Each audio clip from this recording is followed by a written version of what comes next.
రాష్ట్రానికి పెట్టుబడులను పారిశ్రామిక సంస్థలను ఆకర్షించడానికి సీఎం చంద్రబాబు మైనస్ డిగ్రీల చరణి కూడా లెక్క చేయకుండా దావోస్ పర్యటనకు వెళ్లారు.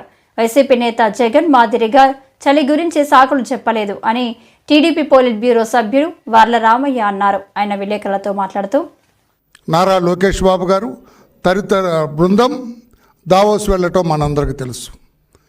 క్షణం తీరిక లేకుండా దావోస్లో వారు పడిన శ్రమ, వాళ్ళ ఆరాటం, వాళ్ళ అభిమతం అంతా కూడా రాష్ట్రానికి పెట్టుబడులు తీసుకురావాలి, పరిశ్రమలు తీసుకురావాలి, నిరుద్యోగ బిడ్డలకి ఉద్యోగ కల్పన జరిపించాలి, రాష్ట్రాన్ని అన్ని రకాలుగా అభివృద్ధి చెందే రీతిలో చూడాలనేది వారి తపన. విజన్ 2047 అమలు చేయాలని, రాబోయే రోజుల్లో భారతదేశంలో ఆంధ్రప్రదేశాన్ని అగ్రస్థానంలో ఉంచాలన్న తపన నారా చంద్రబాబు నాయుడు గారిది. లక్ష్యం కూటమి ప్రభుత్వానికి.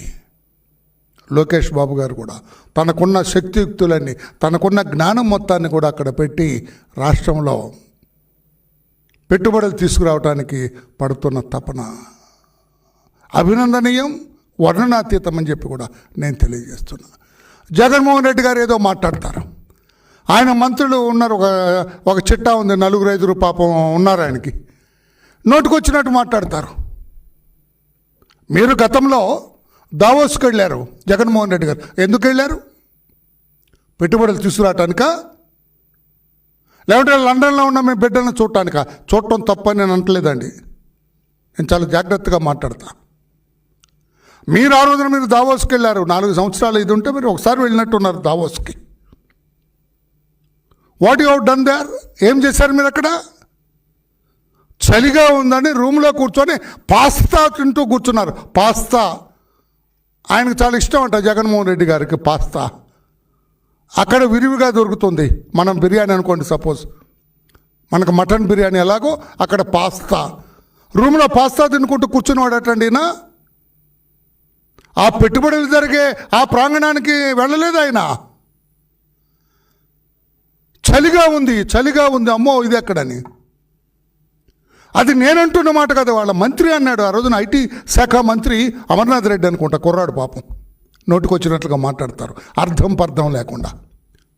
అవునండి, ఎవరు వెళ్తారండి? -6 చలి ఉంటుందండి.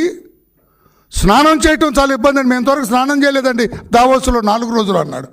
దుంపదేగా దావోస్లో స్నానం చేయలేదట. అతనే అన్నాడు, మంత్రి అన్నాడు, చలిగా ఉంటుందండి, మేము స్నానం చేయలేదు అక్కడ. ఎక్కడ ఏది జగన్ గారిని నేను బయటకు రమ్మని ఎక్కడ అడగను, అంత చలి ఉంటే అన్నాడు ఆయన. అంటే దిస్ షోస్ మీకు ఎంత ఇంట్రెస్ట్ ఉంది రాష్ట్ర ప్రజల మీద. రాష్ట్రాన్ని అభివృద్ధి పథంలో నడిపించాలన్న ఆలోచన ఎంతటిది మీది అని చెప్పి నేను అడుగుతూ ఉన్నా. ఈ రోజున -6 డిగ్రీస్ ఉంది అక్కడ. చలిలో వణుకుతూ కూడా ఆ వయసులో చంద్రబాబు నాయుడు గారు క్షణం తీరిక లేకుండా పెట్టుబడులు రండి అని చెప్పి పెట్టుబడిదారులకి ఆయన మాట్లాడటం, ఎక్కే గడప దిగే గడప. ఆయన కలవటానికి ఎంతమంది పెట్టుబడిదారులు పరుగులు తీశారు. Bill Gates, I'm very happy to see you mister CBNG అన్నారు ఆయన. మిమ్మల్ని ఎవరు అన్నారా? జగన్ గారు మీరు వస్తే దూరంగా వెళ్ళారు, ఎక్కడ కమిషన్లు కొడతారోనని. నిజం కాదా? చంద్రబాబు నాయుడు గారికి స్వాగతం పలికారు ప్రతి టెంట్లో కూడా.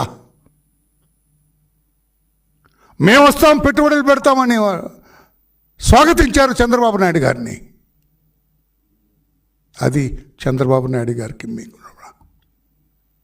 -6 డిగ్రీస్ చలిలో కూడా ఆయన రాష్ట్ర అభివృద్ధి కోసం, రాష్ట్ర సంక్షేమం కోసం ఆయన పాటుపడ్డారు. లోకేష్ బాబు గారు చలిలో -6 డిగ్రీ చలిలో ఆయన పరుగులెత్తుతూ టెంట్కి వచ్చాడు. ఆయన కారు ఎదిరిపోయి ట్రాఫిక్లో ఇరుక్కుపోయిందని నడుస్తూ వచ్చాడు ఆయన, పరుగులు తీస్తూ వచ్చారు. మీలాగా రూమ్లో కూర్చొని పాస్తా తినలేదు ఆయన. చలిగా ఉందని మీరు ఆ టెంట్కు, ఆ ప్రాంగణానికి కూడా వెళ్ళలేదు. మీరు మాట్లాడతారా? చంద్రబాబు నాయుడు గారిని, మా లోకేష్ బాబు గారిని ప్రశ్నిస్తారా? మీకు ఏమి రైట్ ఉంది మిస్టర్ జగన్ అని చెప్పి నేను అడుగుతున్నా. మీకేం అధికారం ఉంది మిస్టర్ జగన్ అని చెప్పి నేను జగన్ అండ్ టీం అని చెప్పి కూడా నేను అడుగుతున్నాను. నేను నిజం కాదా? మీరు ఆ రూమ్లో కూర్చొని పాస్తా తింటూ కూర్చున్నది నిజం కాదా? వెరిఫై చేద్దామా? మీరు ఏం ఆర్డర్ ఇచ్చారో ఆ రోజున, ఏ టైంకి ఆర్డర్ ఇచ్చారో ఉంటుంది కదా. హోటల్ బిల్స్ వెరిఫై చేస్తే ఉంటుంది ఏ టైంకి ఇచ్చారు. అక్కడ ప్రాంగణంలో అంత అడావుడు జరుగుతుంటే మీరు ఇక్కడ పాస్తా తింటూ కూర్చున్నారు. చెప్పగలరా మీరు కాదని?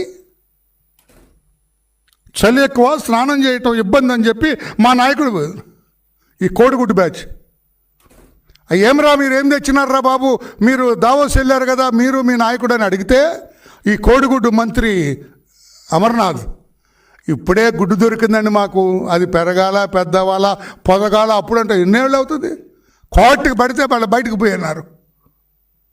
మళ్ళీ ఇప్పుడప్పుడే మిమ్మల్ని ఆంధ్రప్రదేశ్ వైపు చూడనివ్వరు ప్రజలు. మీ సంగతి అంతా తెలిసింది, అవినీతిమయం మీది, మీ పరిపాలన అస్తవ్యస్తమని తెలిసింది. ఇంకా మరలా మీకు ఆశలు ఉన్నాయంటే ఇంకా ఇటువంటి పరిపాలనకు లక్ష్యం చేసుకున్న మీరు